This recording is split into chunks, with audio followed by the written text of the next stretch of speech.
تو وہ اسرار مالک ہی جانتے ہیں، ان کا اسرار وہ جانتے ہیں، اس کا راز یہ جانتے ہیں، کیونکہ یہ خود راز الہیہ ہے، تو کسی انسان کو یہ جو ہے طاقت نہیں۔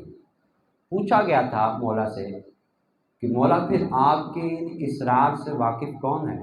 فرمایا کہ ہمارے اسرار سے اللہ کے مقرر ترین فرشتے جو خدا کے قرب میں رہتے ہیں وہ اس کے حامل ہو سکتے، اور اولو العزم رسول، عام رسول نہیں، اولو العزم رسول، وہ ہمارے اسرار کے حامل ہو سکتے، یا پھر مومن موہن ہمارے اسرار کے حامل ہو سکتے ہیں۔ مولا مومن موہن فرمایا کہ وہ کہ جس کے دل کا خود خدا نے امتحان لے لیا ہو، وہ مومن موہن ہمارے اسرار کا حامل ہو سکتا ہے۔ اس کے علاوہ اس کائنات میں کوئی بشر میں اتنی طاقت نہیں کہ وہ ہمارے اسرار کا حامل ہو سکے۔ کیوں؟ کہ ان کے اسرار، ان کی ذات الہی ہے، ان میں اور خدا میں کوئی دوئی کا کنسیپٹ نہیں ہے۔ اگر آپ نور آل محمد میں اور نور خدا میں دوئی کو تصور کریں گے تو آپ خود مشرک ہو جائیں گے، کیونکہ دوئی کا سوچنا ہی سب سے بڑا شرک ہے۔ ان کی ذات حقیقت نور، آل محمد کا حقیقت نور، حقیقت ذات الہی تک ہے۔ کوئی انسان دوئی کا تو کنسیپٹ ہے ہی نہیں۔ دوئی، جب دوئی آئے گی تبھی شرک ہوگا، تو شرک تو ہے ہی نہیں، شرک تو کرنا ہی نہیں ہے، کیونکہ وہ ذات وحدہ لا شریک ہے۔ اور یہ کیا ہے؟ سورج سے نکلنے والی شعاعیں، یہی مالک نے فرمایا تھا نا، فرمان کہ اللہ کے نور سے یوں صادر ہوتے ہیں جیسے سورج سے اس کی شعاعیں۔ تو شعاعیں کیا سورج سے کوئی الگ شے ہوتی ہیں؟ اسی کا وجود ہوتی ہے، سمٹ کے کہاں جاتی ہیں؟ وہ وجود ایک ہی رہتا ہے سورج کا۔ اسی طریقے سے یہ انسان کی عقل سے بالا ہے، انسان سمجھ نہیں سکتا، کیونکہ جب انہوں نے فرما دیا کہ یا علی تجھے یا میں محمد سمجھ سکتا ہوں یا خدا سمجھ سکتا ہوں، مجھے یا علی تو سمجھ سکتا ہے یا خدا سمجھ سکتا ہے، انسان کی عقل جواب دے جاتی ہے وہاں پہ جا کے۔ ان کی ذات کو تو سمجھنا ہی نہیں، معرفت کرنی ہے ذات کی نہیں کرنی، بلکہ جو معرفت کی تعریف میں ہر روز جو ہے دہراتا ہوں تاکہ جو کچھ احباب نئے آتے ہیں پھر ساتھ مل جائیں کہ معرفت پھر کیسے کرنی، ذات کو سمجھ نہیں سکتے، عقل و شعور فہم میں یہ ذوات مقدسہ آ نہیں سکتے۔ مجھے روز یہ سننے کو ملتا ہے کہ الفاظ جو ہیں بہت ہائی ہیں اور کوئی سمجھ کی نہیں آتی، تو ابھی سے سننا شروع کریں گے تو یہ پریکٹس ہو جائے گی۔ یہ درس آل محمد، یونیورسٹی آل محمد، یہ پریکٹس ہے، سنیں، سمجھیں، غور و فکر کریں، تدبر و تفکر کریں، جو آثار میں غور و فکر کرے گا وہی معرفت پا لے گا۔ یہی تو معرفت کی تعریف میں پڑھتا آ رہا ہوں۔ تکبیر، اللہ اکبر، نعرہ رسالت، یا رسول اللہ، کل ایمان کل قرآن، نعرہ حیدری، یا وعد بلند تر صلوات،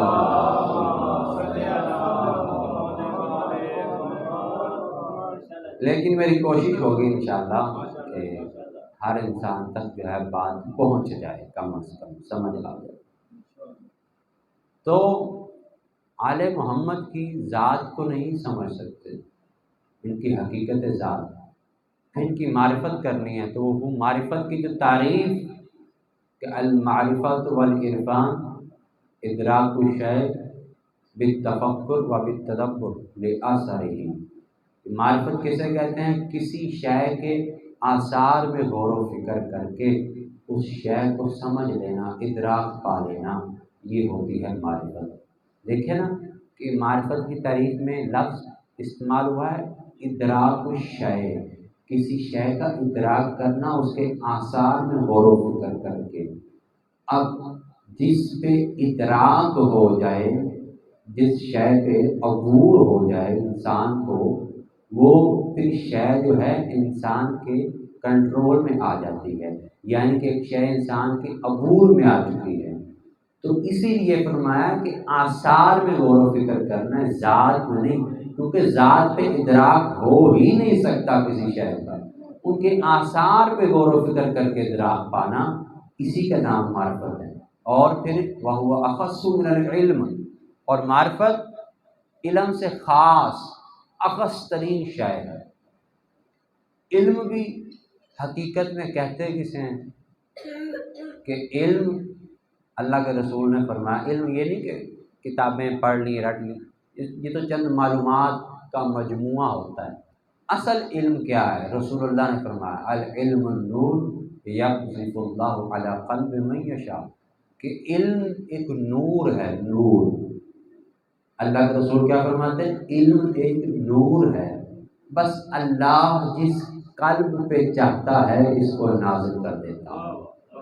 جس قلب پہ اس میں کوئی پابندی نہیں لگائی پڑھائی لکھائی کی یا کوئی عمر کی قید ہو، کسی شے کی قید نہیں۔ فرمایا کہ یہ نور الہی ہے۔ اصل علم کیا ہے؟ نور الہی۔ اللہ جس قلب پہ چاہتا ہے اس علم کو نازل کر دیتا ہے۔ کیوں؟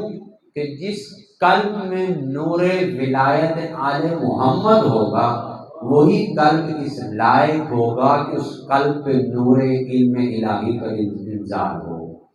وہ اس لائق ہوتا ہے کہ جس دل میں محبت اہل بیت ہو، اسی دل کو اللہ چاہتا ہے کہ اس پہ اپنے علم کا نزول کرے۔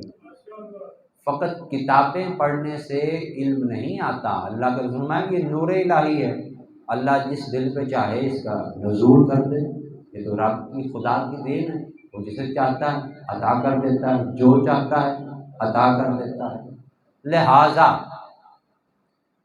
آثار میں غور و فکر کر کے اس شے کو سمجھ لینا یہ معرفت ہوتی ہے۔ آل محمد کے انوار الہیہ کے آثار میں بتاتا آ رہا ہوں، تین ہیں، تین آثار ہیں انوار الہیہ یعنی کہ نور آل محمد۔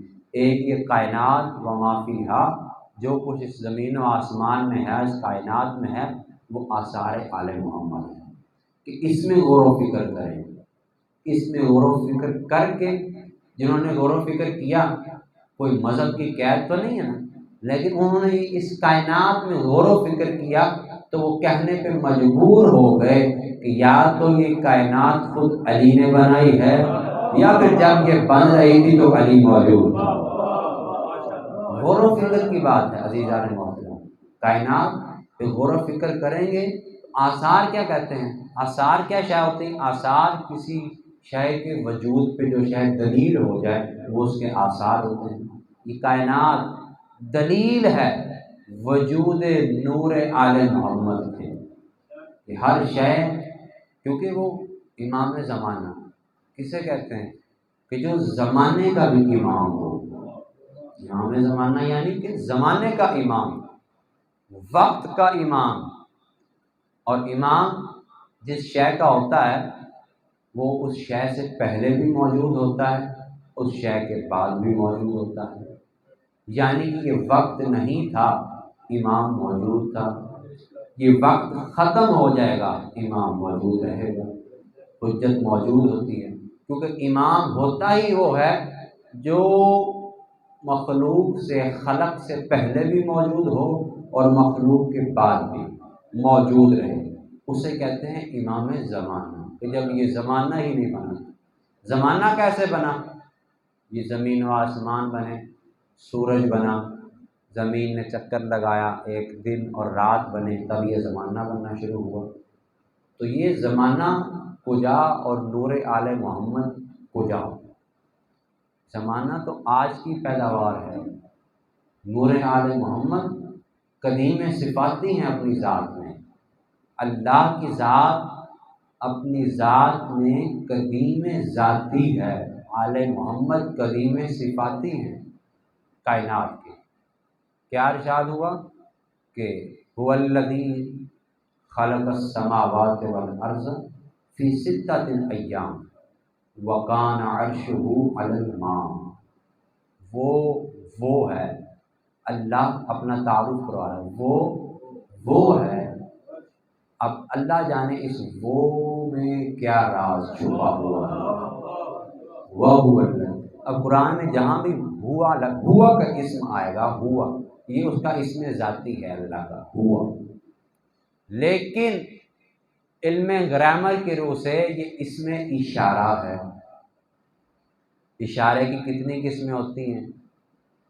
کوئی چیز سامنے حاضر ہو اس کی طرف اشارہ کیا جاتا ہے، یا کوئی چیز غائب ہو تو اس کی طرف بھی اشارہ کیا جاتا ہے، یعنی جس شے کا کوئی وجود ہو اسی کی طرف اشارہ ہوتا ہے۔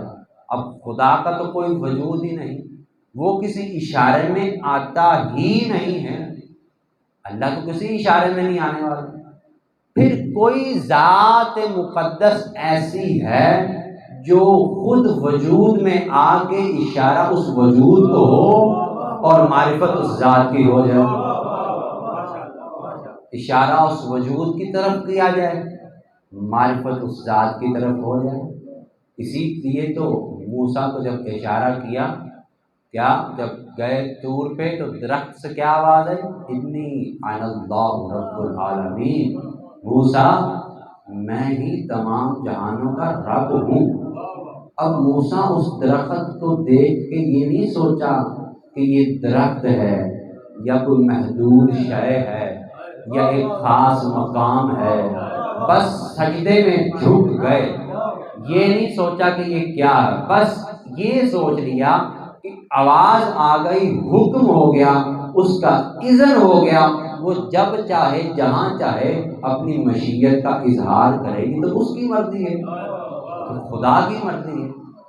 تو وہ موسیٰ تھے، وہ ظرف موسیٰ تھا۔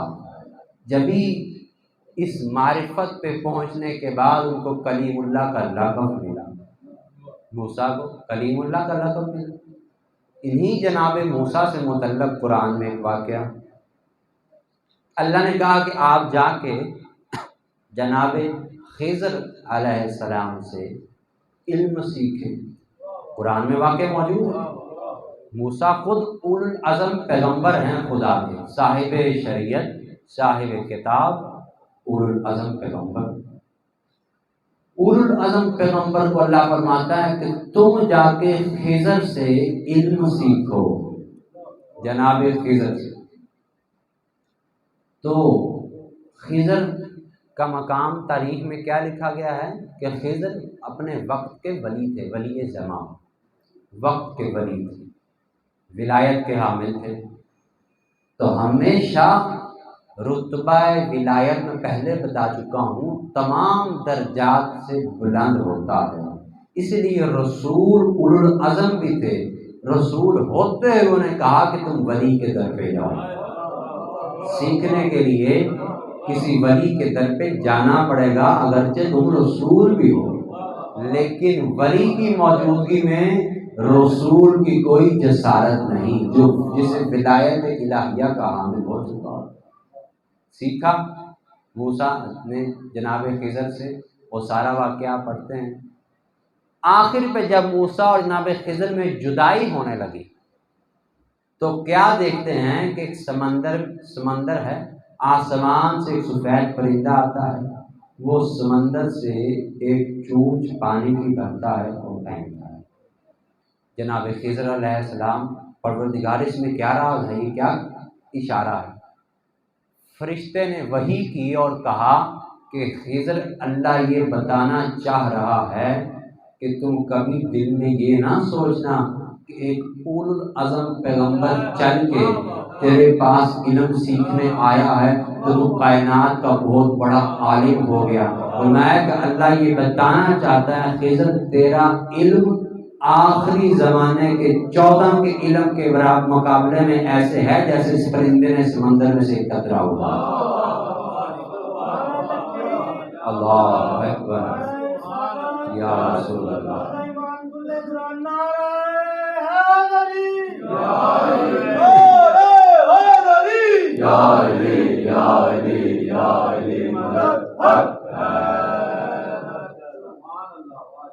اور جس شے کے لیے میں نے اس واقعے کو ٹچ کیا جناب موسیٰ نے، جس بات کے لیے تاریخ میں لکھا ہے، اللہ کے رسول مسجد نبوی میں بیٹھے اور زانوں پہ جناب حسن مجتبیٰ بچہ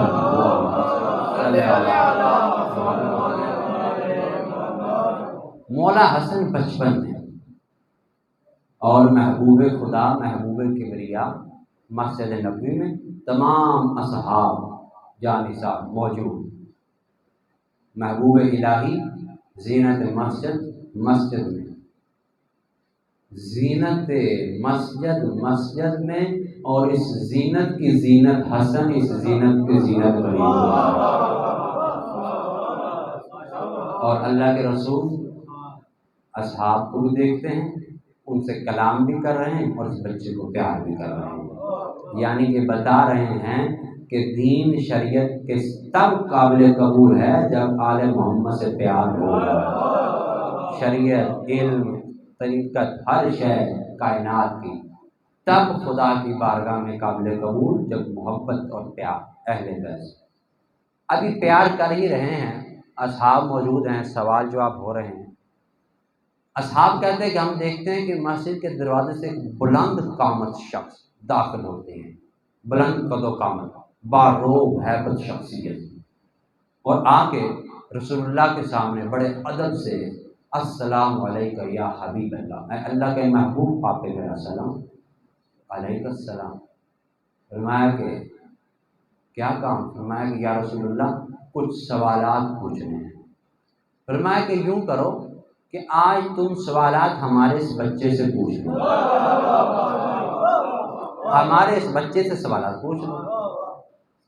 اب مصداق وما ينطق عن الهوى ان هو الا وحی یوحی، شک کرے تو کوئی انسان شک کر سکتا ہے، ولایت کا حامل شک نہیں کر سکتا. اس آنے والے شخص نے بڑے ہی ادب اور احترام سے ناطق قرآن کو دونوں ہاتھوں پہ اٹھایا، بوسہ لیا، مسجد کے ایک گوشے میں بیٹھے رہے، کلام کرتے رہے، سوال کیے، جواب دیے، اور واپس بڑے ادب اور احترام سے مولا حسن کو رسول اللہ کی جولی میں بیٹھا دیا. اب وہ شخصیت واپس چلا گئی. اب اصحاب نے استفسار کیا، یا رسول اللہ یہ کون تھے، کہاں سے آئے، کہاں گئے؟ فرمایا کہ یہ جناب خضر علیہ السلام تھے. اب سن لیجیے، خضر وہ ہے کہ جس کے در پہ چڑھ کے اولو العزم رسول موسیٰ جیسا آ کے غلامی کرے اسے خضر کہتے ہیں، اور خضر چل کے جس کے در پہ آ کے قدموں پہ ہاتھ رکھ کے سوالوں کے جواب پوچھے اسے حسن کہتے ہیں.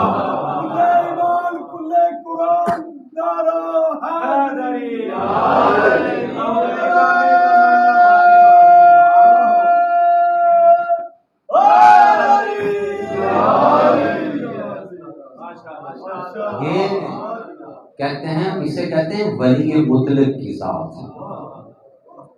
ولایت الہی جسے کو حامل ہو. درجہ ولایت تمام درجات سے افضل ہے. سورہ مومن میں کیا فرمایا؟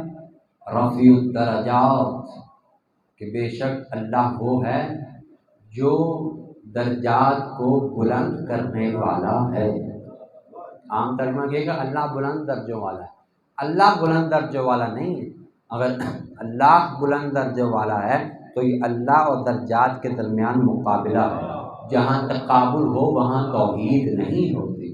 اللہ درجات کا خالق کے حقیقی ہے اور بلند کرنے والا ہے. کائنات میں سب سے پہلے سٹارٹنگ پوائنٹ جو ہے درجات کا، سٹیٹس کا، سب سے پہلے نبوت کا درجہ، پھر رسالت کا درجہ ہے، پھر امامت کا درجہ ہے، پھر ولایت کا درجہ ہے. یہ تمام درجات ہیں، اور سارے درجات سے افضل درجہ جو ہے وہ ہے ولایت کا درجہ. وہ کیوں؟ کہ یہ درجہ وہ درجہ ہے جس درجے کو خود خدا نے اپنے لیے پسند کیا ہے. انما ولیکم اللہ، اس نے اپنے آپ کو نبی نہیں کہا، رسول نہیں کہا، امام نہیں کہا، لیکن ولی کا جب درجہ فرمایا کہ ہاں سب سے پہلے میں خدا ولی ہوں، پھر میرا رسول ولی ہے، پھر یہ آل محمد ولی ہے، ولایت کا. لیکن آگے بھی سنتے جائیے یہ تمام درجات جو ہیں، جتنے بھی درجات ہیں، اصول ہے اس کائنات کا کہ درجات ہمیشہ محتاج ہوتے ہیں قابلیت کے، صلاحیت کے۔ اسٹیٹس پروفیسری کا ہو، ٹیچر کا ہو، جج کا ہو، یا کوئی بھی اسٹیٹس، یہ درجے ہیں، یہ درجے محتاج ہیں ڈگری کے۔ ڈگری محتاج نہیں ہوتی درجے کی، درجہ محتاج ہے، ڈگری کی بیس پہ درجے ملتے ہیں۔ اب یہ جو درجات الہیہ ہیں، کیا یہ بھی کسی ڈگری کے محتاج ہیں یا نہیں ہیں؟ درجات الہیہ جتنے بھی ہیں اللہ کے بنائے ہوئے، یہ جس ڈگری کے محتاج ہیں اللہ کے، کل درجات جس صلاحیت اور ڈگری کے محتاج ہیں، اس ڈگری کا نام ہے عصمت اللہ، اللہ کی عصمت۔ نبی کے لیے شرط ہے اس کے پاس ڈگری معصوم کی ہو، معصوم کے لیے شرط نہیں ہے کہ وہ نبی ہو، ٹھیک ہے؟ رسول کے لیے شرط ہے کہ معصوم ہو، معصوم کے لیے شرط نہیں کہ وہ رسول ہو۔ امام کے لیے شرط ہے کہ معصوم ہو، معصوم کے لیے شرط نہیں کہ وہ امام ہو۔ ولی کے لیے شرط ہے کہ معصوم ہو، معصوم کے لیے شرط نہیں کہ ولی ہو۔ یہ سارے درجات جس ڈگری اور صلاحیت کے محتاج ہیں اسے کہتے ہیں عصمت، اور اللہ کی سب سے بڑی عصمت الکبریٰ کا نام امام زمانہ عجل اللہ تعالیٰ فرجہ شریف صلی اللہ علیہ وسلم۔ تیرے وقت کے امام کے ناموں میں سے ایک نام ہے عصمت الامم، امتوں کو عصمت تقسیم کرنے والا۔ امت نہیں، امتوں کو، آدم سے لے کے جناب عیسیٰ تک ہر نبی کو جو عصمت تقسیم ہو کے ملتی رہی وہ وارث زمانہ کے صدقے ہیں، اور وہ کل 14 کی عصمت اکٹھی ہو کے جس وجود پیکر الہی میں آثار توحید میں جب ظاہر ہوگی، وہ امام زمانہ عجل اللہ تعالیٰ فرجہ مولا کی ذات پہ صلوات پڑھیں، کیونکہ وہ امام زمانہ، اسی امام زمانہ سے باتیں نکلی تھی، وہیں پہ آ امام زمانہ، زمانے کا امام۔ زمانہ کب بنا تھا میں بتا رہا تھا کہ ہوا سے بات نکلی اور بات سے بات نکلتی ہی چلی گئی۔ زمانہ کب بنا؟ قرآن کیا کہتا ہے کہ وہ ہے کہ جس نے آسمان اور زمینوں کو خلق کیا فی 6 ایام، 6 دنوں میں۔ اب جب یہاں پہ 6 دن آیا، یعنی یہاں تذکرہ ہو رہا ہے وقت کا، یہاں زمانے کا ذکر ہوا قرآن میں کہ وہ ہے جس نے خلق کیا آسمانوں کو اور زمین کو 6 ایام، 6 دنوں میں خلق کیا اللہ نے۔ وَكَانَ عَرْشُهُ عَلَى الْمَاءِ، اس وقت اللہ کا عرش پانی پر تھا۔ جب اللہ نے آسمانوں اور زمین کو خلق کیا تو اللہ کا عرش پانی پر تھا۔ اب تو پہلے کہ وہ 6 دن کون سے ہیں کہ جس میں اللہ نے زمین و آسمان کو، کیونکہ ابھی زمین و آسمان تو خلق ہوئے نہیں، زمین بنے گی، آسمان بنے گے، سورج بنے گا، گردش ہوگی، تب ایک دن اور ایک رات ہوگی۔ ابھی زمین آسمان بنے نہیں، پھر وہ 6 دن کہاں سے؟ تدبر، تفکر، معرفت کیسے ہوگی؟ غور و فکر سے، آثار میں غور و فکر کیجیے، غور و فکر کرتے چلے جائیے، اتنے ہی معرفت کی قیمتی موتی لیتے چلے جائیں۔ کیوں کہ ان کا خزانہ ہے معرفت آل محمد کا بے بہا سمندر ٹھاٹھے مارتا ہوا۔ کوئی لینے والا آئے تو صحیح سے، کوئی سائل تو آئے۔ پھر وہ مذہب کی قید بھی نہیں دیکھتے، پھر انگریز بھی کیا اٹھتے ہیں کہ علی نے کائنات بنائی ہے، کیونکہ غور و فکر کی ضرورت ہے۔ شرط یہ کہ غور و فکر کرو تب ملتی جائیں گی چیزیں۔ اب 6 دنوں میں آسمان اور زمین کو بنایا، اللہ کا عرش پانی پر، قرآن کی ہے۔ سائل نے سوال کیا تیرے 6ویں مولا سے، امام صادق علیہ السلام،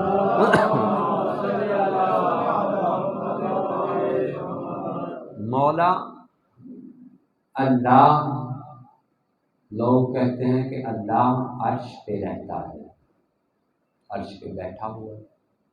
مولا فرمایا کتنی ناقص عقل ہے یہ کہ جو یہ کہتے ہیں کہ اللہ عرش پہ بیٹھا، اس کو بیٹھنے کی صفت دیتے ہیں۔ جو بیٹھا ہو وہ خدا تو نہیں ہوتا، پھر وہ خدا وہی خدا ہوگا کہ جس کا مٹکے کے ڈول کی طرح پیٹ ہے، اور وہ جہنم میں اپنی پنڈلی ڈالے گا، اور قیامت کے دن وہ کرسی پہ بیٹھ کے بھی آئے گا، کرسی چیخو چیخو کی آواز میں نکالے گا۔ ہم تو ایسے خدا سے رہے، لہذا اس خدا سے تو پھر جو ہے ہم بری ذمہ۔ لیکن ذات توحید اتنی بلند ذات ہے کہ یہ افتخار ہے مذہب حقہ کو اس کائنات میں کہ اگر یہ آل محمد اس کی مثل اعلیٰ بن کے نہ آتے، اس کائنات میں لوگوں کے خدا پھر ایسے ہی رہتے۔ یہ خدا کی اس لیے تو کہنا پڑ گیا لولا نہ لم عرف اللہ، ہم نہ ہوتے تو اس کی پہچان نہیں ہوتی۔ اس کی شان کے مطابق اس کائنات میں اللہ کی شایان شان جو وصف بیان کر سکتا ہے وہ لسان اللہ ہے، اور کسی زبان میں اتنی طاقت نہیں کہ اس کی تعریف بیان کر سکے۔ کما کو جب کسی شے کو دیکھا نہیں تو آپ اس کا وصف بیان کر سکتے، اس کی تعریف بیان کر سکتے؟ کسی نبی نے دعویٰ نہیں کیا اس بات کا کہ ہم نے اسے دیکھا ہے، لیکن علی کہتا تھا کہ میری تو کوئی نماز ہی ایسی نہیں جب اپنے رب کو دیکھ کے نہ پڑھی ہو۔ جب دیکھا ہے وہی اس کی وصف کو بیان کر سکتا ہے۔ جب علی کی نماز کی بات آتی ہے تو مجھے امیر کائنات کا جملہ بھی یاد آتا ہے، الہی کفا بعزن ان اکون لک عبدا، الہی میری عزت کے لیے یہ کافی ہے کہ میں تیرا بندہ ہوں، میری عزت کے لیے یہ کافی ہے کہ میں تیرا بندہ ہوں۔ جبھی کبار نے کہا نا کہ علی سجدہ نہ کرتے میرا قبلہ نجف ہوتا، اور علی سجدہ، علی کی پیشانی کو سجدہ زیب دیتا ہی وہی تھا اس ذات وحدہ لا شریک۔ میری عزت کے لیے یہ کافی ہے کہ میں تیرا بندہ ہوں۔ وَقَفَا بِفَخْرٍ أَن تَكُونَ لَكَ عَبْدًا، اور میرے فخر کے لیے یہ کافی ہے کہ تو میرا رب ہے۔ اگلا جملہ کمال کا، انت کما احب، الہی تو ویسا ہے جیسا میں علی چاہتا تھا، فاجعلنی کما تحب، پس اب مجھے ویسا بنا جیسا تو چاہتا ہے۔ اس کائنات میں ہے کسی کی جرت جو اللہ کو کہے کہ تو ویسا ہی ہے جیسا میں چاہتا تھا؟ یہ جملہ علی کی ذات کو زیب دیتا ہے کہ وہ کہے تو ویسا ہے جیسا میں چاہتا تھا۔ پھر اب اللہ کی مرضی، وہ علی کو جیسا مرضی بنائے، اس نے علی کو علی ہی بنایا، وہ بھی علی، یہ بھی علی ہے، وہ خود بھی علی تھا۔ جب علی نے کہا کہ تو ویسا ہے جیسا میں چاہتا تھا، اب مجھے ویسا بنا جیسا تو چاہتا ہے۔ اب اللہ کی مرضی جیسا چاہے، وہ خود بھی علی ہے اور اس کو بھی علی بنایا، تمہیں کیا کرا؟ یہ تو خدا کی مرضی ہے، وہ جسے چاہے عطا کرے، مرضی خدا ہے، مشیت مرضی ایسی، یہ اس کی فرمایا کہ یہ کائنات اللہ عرش پہ بیٹھا، فرمایا کہ بیٹھنے کی صرف خدا کو دیتے ہیں، ناقص العقل۔ اور پھر اگر یہ لوگ سوچتے ہیں اگر اللہ عرش پہ بیٹھا ہے تو پھر اس کا مطلب یہ ہوا کہ عرش جو ہے وہ اللہ سے طاقتور ہے جس نے خدا کو اٹھایا ہوا ہے۔ آیت پہ واپس آیا ہوں کہ زمین و آسمان کو 6 دنوں میں خلق کیا اور اللہ کا عرش پانی پر تھا۔ تو مولانا فرمایا کہ اللہ عرش پہ ہے تو پھر عرش طاقتور ہوا جس نے خدا کو اٹھایا، اور اس آیت کے مطابق زمین و آسمان سے پہلے اللہ کا عرش پانی پر تھا۔ اس کا مطلب یہ ہوا کہ پانی تو پھر دونوں سے طاقتور ہے جس نے عرش کو بھی اٹھایا تھا اور عرش کی اوپر خدا کو بھی اٹھایا ہوا تھا۔ ٹھیک ہے، غور و فکر، فقط قرآن پڑھ لینا کافی نہیں ہے۔ قرآن اس وقت تک سمجھ نہیں آئے گا جب تک وارث قرآن کے در پہ نہیں جڑیں گے۔ جس کے قلب پہ قرآن نازل ہوا ہے وہ قرآن خود بول کے جس کی گواہی دے کہ یہ علی حق ہے، یہ سچ ہے، اسی سے قرآن جب تک اس کے در پہ سجدہ نہیں کریں گے قرآن سمجھ نہیں آئے گا۔ میں حیران تعجب بڑا کہ مولا یہ پھر پانی کیا ہے، عرش کیا ہے، زمین و آسمان سے پہلے، فرمایا کہ سنو، یہ عرش جو تم سمجھتے ہو کہ کوئی تختہ یا کوئی تاج یا کوئی تخت الہی ہے، عرش کوئی تخت کوئی تاج نہیں ہے یا کوئی مقام نہیں ہے. کیونکہ خدا کو کسی ایک مخصوص مقام سے نسبت دے گے تو وہ خدا نہیں ہے، وہ کسی محدود جگہ کے لیے نہیں. اول تو یہ کوئی وہ مقام نہیں ہے. عرش اللہ کا علم ہے، علم الہی کا نام عرش ہے، نور الہی کا نام عرش ہے، مشیت الہی کا نام عرش ہے. اللہ کی مشیت، نور، ارادہ، اس کا علم، یہ ساری جہتیں جو ہیں وہ ایک ہی شے میں جا کے سمٹتی ہے، اور اسے کہتے ہیں مشیت اللہ. اللہ کی مشیت، عرش کیا ہے؟ اللہ کی مشیت، اللہ کا نور، اللہ کا علم ہے. فوری سوال کیا، عرش اللہ کا علم ہے تو مولا پھر وہ جو پانی جس کے اوپر عرش تھا وہ پانی کیا ہے؟ اقبال مالک نے فرمایا کہ نحن آل محمد الماء، ہم آل محمد وہ پانی ہے کہ زمین و آسمان سے پہلے علم الہی کے حامل تھے. زمین و امام زمانہ پہ بہادر زمانہ بھی نہیں تھا، امام تب بھی موجود تھا. جب تھا بھی نہ تھا امام تب بھی موجود تھا. جبھی تو ماسل اعلیٰ کا مصداق بنے گے. ماسل اعلیٰ کیا ہوگا؟ وللہ المثل اعلیٰ، اللہ کے لیے ماسل اعلیٰ ہے. کیا؟ جو غیر محسوس ذات کو سمجھانے کے لیے خود محسوس بن جائے اس کو ماسل اعلیٰ کہتے ہیں، اور جو اس کو سمجھانے کے لیے آیا ہو وہ عام تھوڑی ہو. تمام تر صفات الہیہ کا جس سے اظہار ہو، جس وجود سے، اس ذات کو علی ابن ابی طالب کہتے ہیں، اسی ذات کو علی زمان کہتے ہیں. فرمایا کہ علم الہی کے ہم حامل تھے. زمین و آسمان، مولا کتنی دیر پہلے؟ فرمایا کہ تمہاری عقل اس مدت کو گن نہیں سکتے. مولا کو میرے ناقص عقل کو سمجھنے کے مطابق، میری عقل کے مطابق کوئی مثال. مولا فرمایا پھر یوں سمجھو کہ اللہ کے اس زمین اور آسمان کے درمیان جو خلا ہے اس کو خسخاس کے دانوں سے پر کر دیا جائے، اور تجھے اتنی زندگی دی جائے کہ تو ایک ایک دانہ کر کے مشرق سے اٹھا کے مغرب میں رکھے. فرمایا کہ جتنی مدت تم ان دانوں کو گننے پہ لگاؤ گے اس سے 70,000 گنا مدت پہلے ہم علم الہی کے حامل تھے. زمانہ ختم، امام موجود. زمانہ نہیں تھا، امام موجود. یہ وہ انوار الہیہ، آثار توحید، معجزات انہی کے اظہار ہے، انہی کے آثار ہیں. قرآن ان کا آثار ہے. لیکن دکھ اس بات کا کہ انسان نے اس عظیم نعمت اور آثار توحید کی قدر نہیں کی. جب انسان نے اس آثار توحید کی قدر نہ کی تو خدا کو پھر کہنا پڑ گیا وما قدر اللہ کا قدر ہی.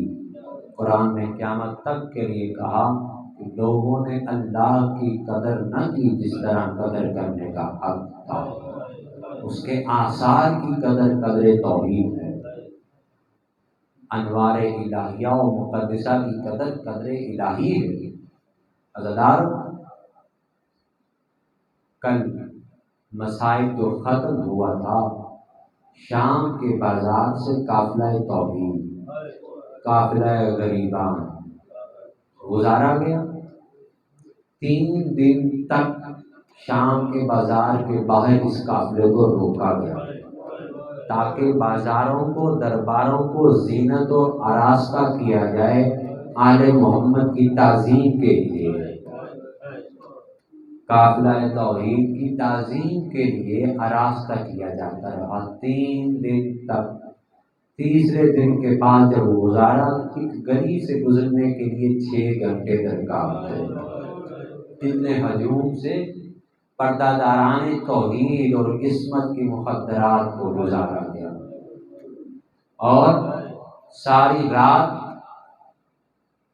نوری محل میں کل یہاں کے بعد ختم ہوئے گزارا قافلہ غریبہ شام غریبہ کا لٹا ہوا قافلہ۔ صبح ہوئی تب اجازت ملی کہ اب یزید کا حکم ہے کہ اس لٹے ہوئے قافلے کو دربار میں حاضر کیا جائے۔ عزادارو یزید کا جو محل تھا، قصر تھا، ذرا اس کی صورتحال سن لیجیے۔ یزید کے دربار تک پہنچنے کے لیے پہلے یزید کے دربار تک پہنچنے کے لیے اس کے محل میں پہلے 5 حویلیوں سے گزرنا پڑتا تھا۔ 5 حویلیاں 5 دروازوں سے گزر کے چھٹا دروازہ اس کے دربار کا مرکزی دروازہ تھا۔ وہاں سے ایک دروازہ اس کے جو ہے خانہ زنان کی طرف جاتا تھا اور ایک دروازہ جو تھا اس کی دربار کی طرف جاتا تھا۔ ہر دروازے کے بعد ایک حویلی آتی تھی جس کے اندر جو ہے 700 رومی غلاموں کو سجا بنا کے سونے کے زیورات پہنا کے تاج پہنا کے کھڑا کیا ہوا تھا۔ ہر دروازے کے بعد 700 روم کے سیاہ پوش غلاموں کو تعظیم کے لیے کھڑا کیا ہوا۔ عزادار جب اتنے سجے ہوئے ماحول سے ثانی زہرا پردہ دار توحید حجاب اللہ کی وارثہ بی بی جب اذن ملا نا کہ اب گزارو، اب یزید کا حکم ہوا کہ دربار میں پیش کیا جائے۔ ایک بار عالیہ بی بی نے ساری بیویوں کی طرف دیکھا، ساری بیویوں کے چہروں کا رنگ زردی مائل ہو گیا۔ سیدزادیوں نے بچوں کو سینے سے لگایا اور چہرے پہ خوف کی زردی تھی کہ یزید کے دربار میں حاضر ہو رہے ہیں۔ ایک بار عالیہ بیوی نے حوصلہ دیا، کہا کہ سیدزادیوں ابو تراب کی بیٹی کے ہوتے ہوئے گھبراؤ مت، میں ہوں نا۔ عزادار شریکۃ الحسین بیوی، سید سجاد اور یہ قافلہ آل محمد پہلے دروازے سے گزرا۔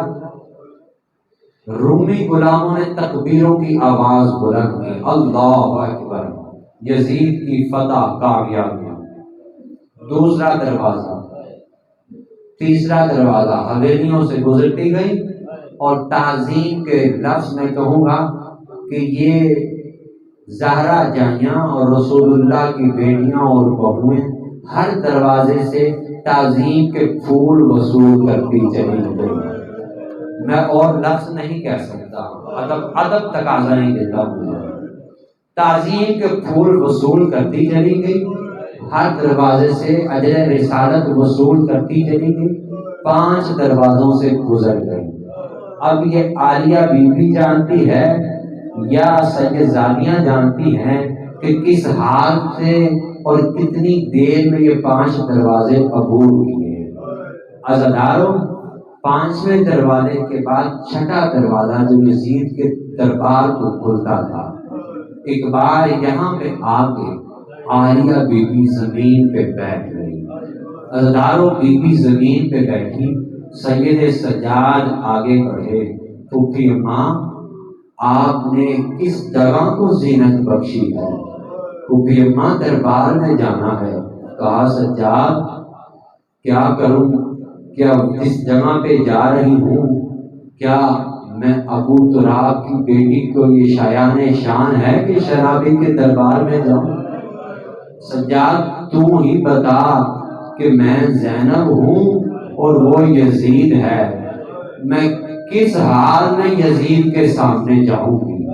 عزاداروں ایک بار یزید نے حکم دیا کہ قافلے کو ابھی باہر ٹھہرایا جائے، پہلے شہیدوں کے سروں کو پیش کیا جائے۔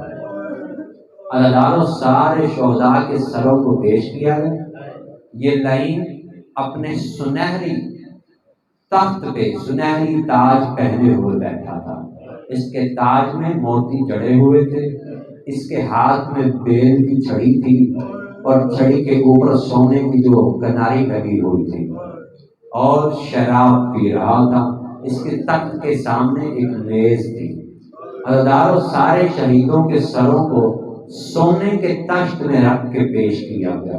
ایک بار غریب کربلا کے جب سر اطہر کو، وجہ اللہ کو، آثار توحید کو سونے کے تخت میں رکھ کے ریشمی رومال ڈال کے یزید کے سامنے رکھا۔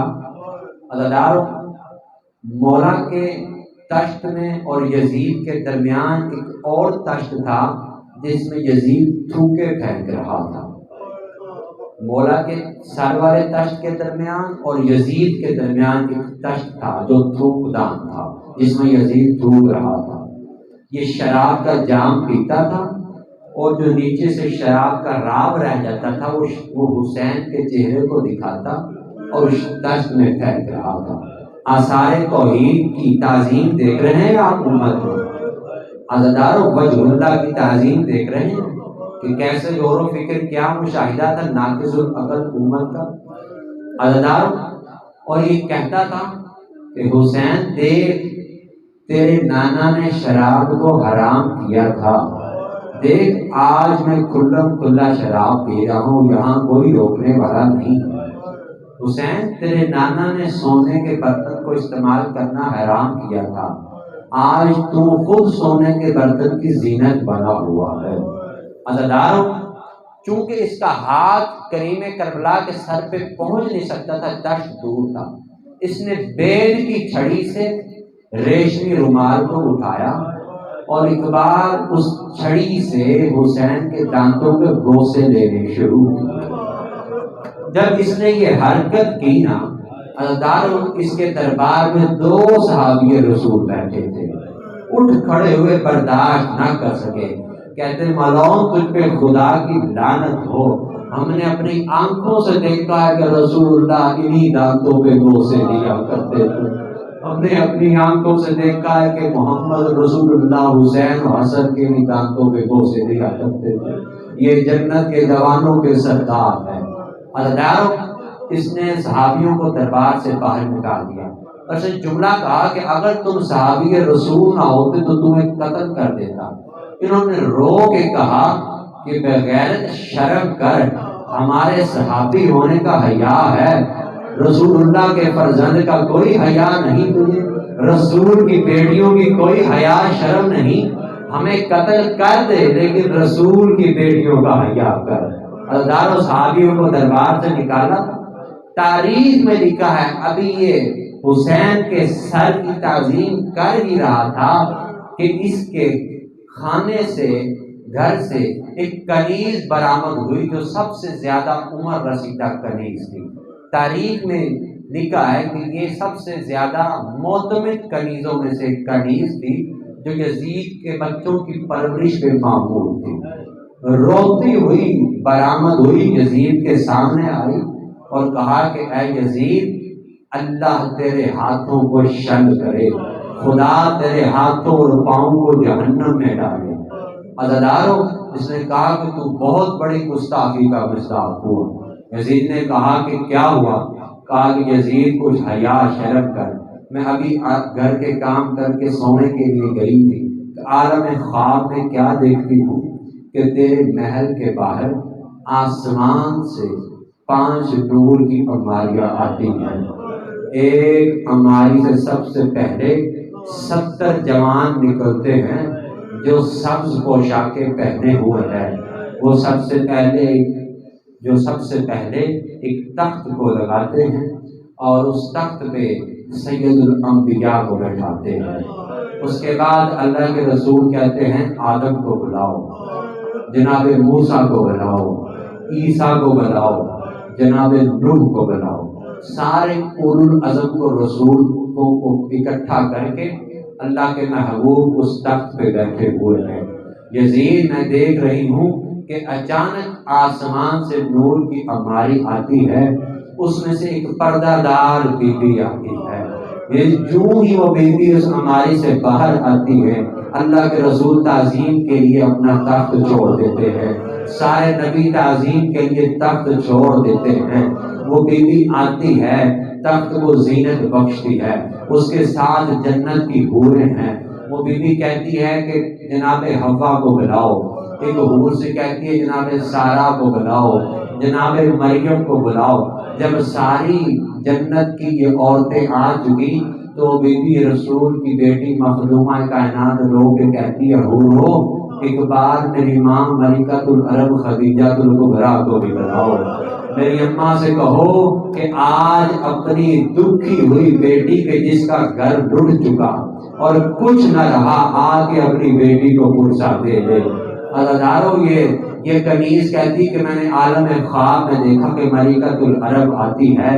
ایک بار سیدہ مخدومہ کائنات بابا کی طرف منہ کر کے کہتی ہے بابا دیکھ تیری امت نے میرے حسین کے ساتھ کیا کیا، بابا دیکھ تیری امت نے میرے حسین کو 3 دن تک بے گور و کفن لاش کو رکھا، 3 دن کے پیاسے حسین کو قتل کیا۔ عزیزارو سارے نبی سر میں خاک ڈال رہے ہیں اور رو رہے ہیں، بی بی مصائب پڑھتی جا رہی ہے اور رو رو کے کہتی ہے حسین میں تجھے کہاں کہاں رہوں، کربلا میں رہوں، کوفہ میں رہوں، شام میں رہوں، بابا محمد تیری بیٹی کہاں کہاں روئے گی۔